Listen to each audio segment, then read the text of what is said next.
fiainana.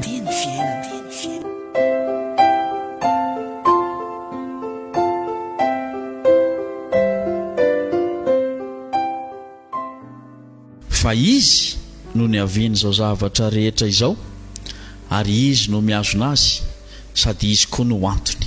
Izy anie no homem-boninahitra mandrakizay. Romana 1:20 andininy fahaenina amby 30. Iza no tondrona amin'izany izany ry havana? Andriamanitra no tondrona an'izany. Ilay Andriamanitra telo izay iray no tondrona amin'izany, fa izy Andriamanitra tokoa no nihavian'izao zavatra rehetra izao.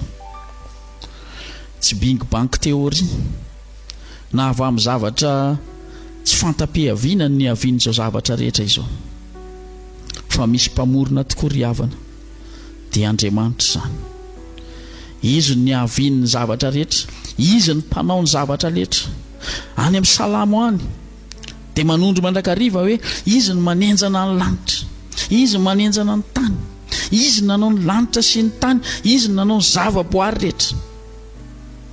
Ary efa porofon'Andriamanitra isanandro amintsika izany.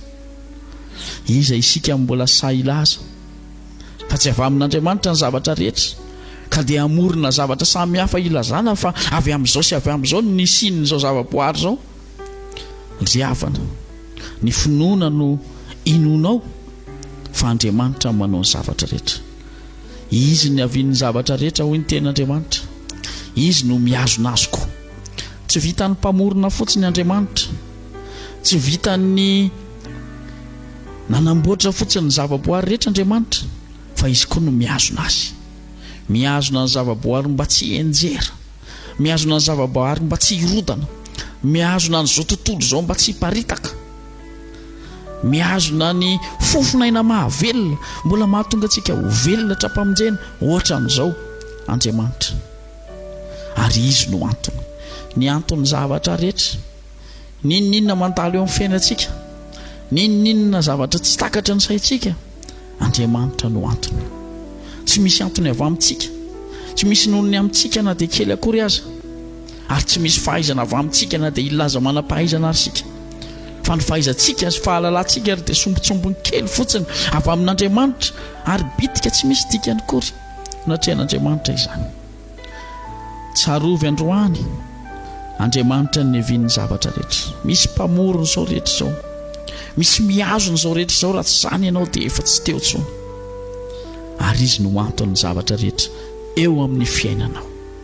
Matoki azy, ataony tanteraka ny fiainantsika ho an'izay mahatoky ny tenany.